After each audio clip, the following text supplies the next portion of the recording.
Allez, Manu, on part du côté du Niger où des ambassadeurs, plusieurs ambassadeurs, sont sommés de quitter le pays.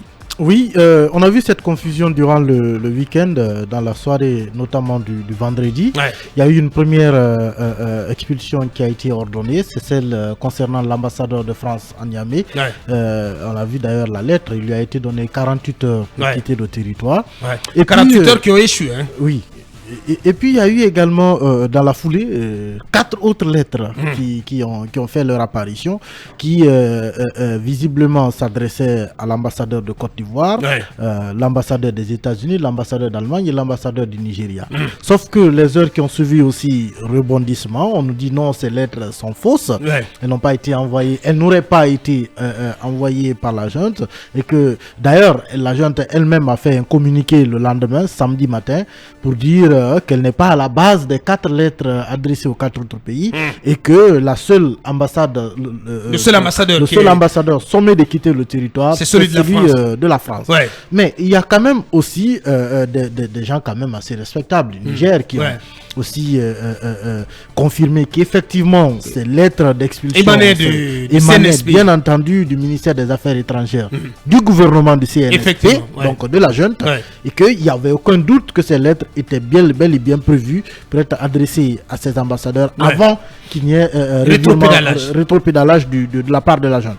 Bon, on n'en sait pas pour l'instant quelle est la situation jusqu'à ce matin. En tout cas, comme vous l'avez dit, le délai accordé à l'ambassadeur de France, normalement, il a pris fin hier dimanche, parce que la lettre est sortie vendredi. On parlait des 48 l'ambassadeur heures. de la France, il est toujours à sa résidence. Qui a refusé. La France, le Quai d'Orsay a répondu d'ailleurs qu'ils ne vont pas obtempérer. Ils ne vont pas se plier à cette décision parce que pour eux, la junte n'est pas légitime à cela. Il y a eu aussi la sortie du ministre, l'ex-ministre nigérien des Affaires étrangères, donc celui qui appartenait au gouvernement de Mohamed Bazoum, qui a aussi soutenu cette position de la France en disant que l'ambassadeur de France au Niger a été accrédité auprès du président élu démocratiquement légitime et légal, et que donc il n'avait pas à se plier aux injonctions de la junte. Pour l'instant, on attend de voir, on est lundi aujourd'hui, donc la mesure a pris fin hier, on attend de voir qu'est-ce qui va se passer aujourd'hui ou dans les jours à venir. Talibé, on voit bien que la junte nigérienne est déterminée à marquer son territoire et en tout cas à s'en prendre aux intérêts des pays qui contestent en tout cas son avènement et le fait qu'elle soit décidée à rester en poste malgré toutes les pressions venant de la communauté internationale. Oui, le sentiment anti-français est devenu une sorte de carburant à la résistance. De combustible à la résistance, en tout cas dite populaire, des Nigériens dont on a vu certains manifester hier encore devant les bases de l'armée française demandant le départ de la France. Moi je pense que l'étincelle qui risque d'embraser la situation pourrait venir justement de ces menaces que l'on peut faire. De ces provocations à l'endroit de la France. À l'endroit de la France.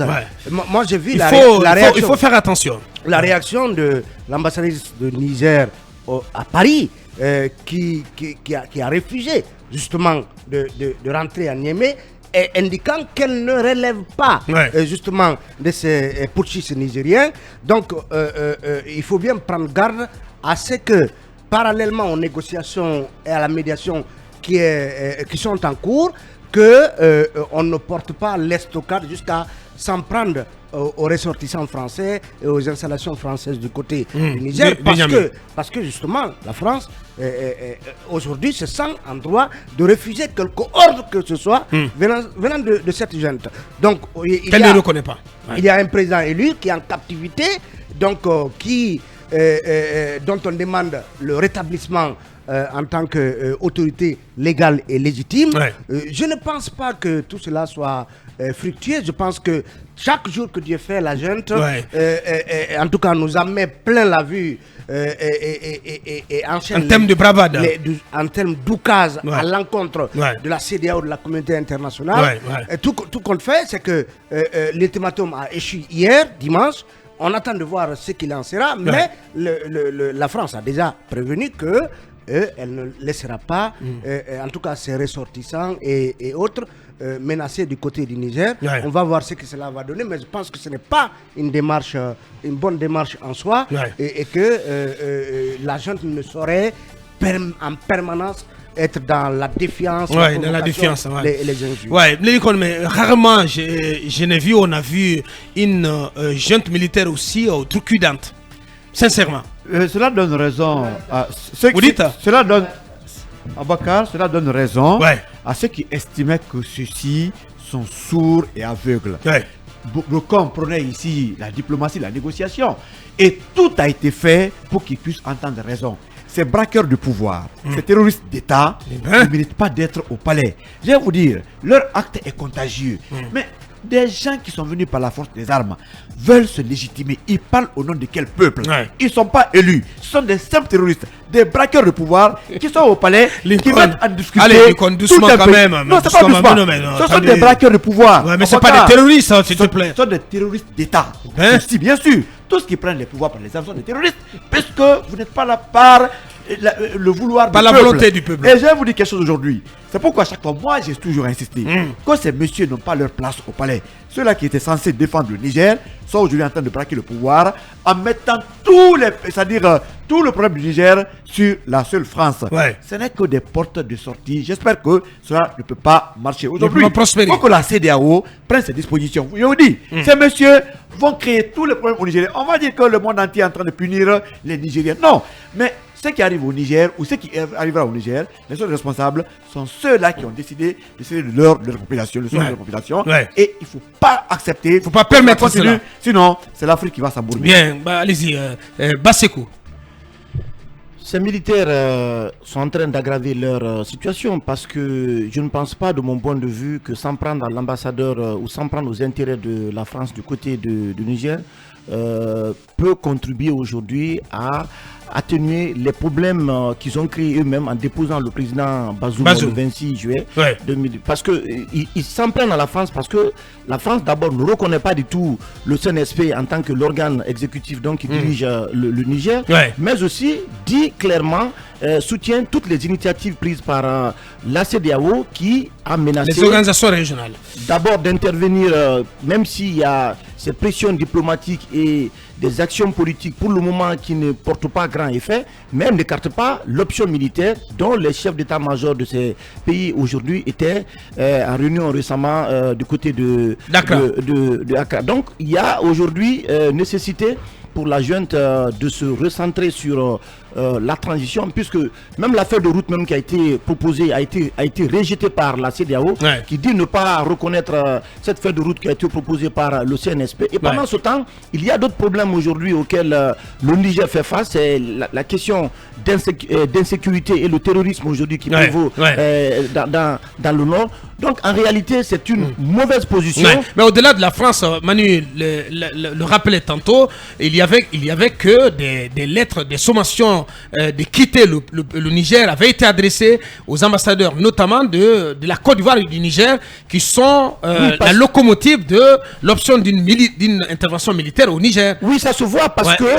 Et comment comprendre le rétropédalage du CNSP? C'est assez curieux. Oui, parce que... Ils n'ont pas été suffisamment courageux pour s'en prendre aux ambassadeurs de ces deux pays africains. Parce que le CNSP...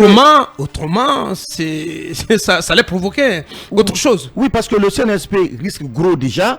Il y a des problèmes sécuritaires et tous les problèmes que nous connaissons concernant la gestion de la transition. Bien. Vous allez vous en prendre aux intérêts de la France et puis à deux pays aujourd'hui très puissants de la CEDEAO, la Côte d'Ivoire et le Nigeria, qui sont les locomotives aujourd'hui de cette option militaire qu'il faut mettre en place. De mon point de vue, il faut entendre raison, comme Doyen l'a dit. Ils ont créé suffisamment de problèmes dans ce pays. Ce sont des pushistes en quête de légitimité et aujourd'hui qui sont en train de foutre le bordel du côté du Niger. À la dérive, allez-y, Diarra. Il faut faire très attention puisque c'est un saignement qui commence, qui risque de se propager si on n'y met pas fin. Puisque si au Niger, les autorités ou la population s'attaquent aux ressortissants des autres pays, la répercussion dans les autres pays va aller crescendo. Et je pense qu'il faut éviter cela, puisque nous avons eu le journaliste nigérien qui parlait de ce cas de figure, de ce scénario qui peut quand même amener un bouleversement, pourquoi pas un embrasement total dans la sous-région, ce qu'il faut éviter. Je pense que... Peut-être que c'est ce que chercherait Tchani et ses consorts. Ils n'ont pas intérêt une régionalisation du conflit. Ils n'ont pas intérêt à aller dans ce sens, sinon ça va leur être fatal. Je sais de quoi je parle. Il faut éviter de créer des sous-embranchements à la crise qui s'impose déjà, puisque c'est une crise qui s'avère très compliquée pour le moment à résoudre. Il ne faut pas aller sur le terrain. Il ne faut pas, en tout cas, résoudre le problème avec le cœur, parce que je sens de part et d'autre que tout le monde s'exprime avec le cœur, ce qui ne pourrait pas amener à un compromis entre les protagonistes. Donc il faut justement aller à l'apaisement, faire en sorte que la situation s'apaise pour éviter que les populations n'en pâtissent, parce que quoi qu'on dise, c'est la population qui pourrait prendre les conséquences de ce qui se dessine du côté du Niger. Bien, 8h40 sur Film Guinée. On continue, Mirador, dans un court instant.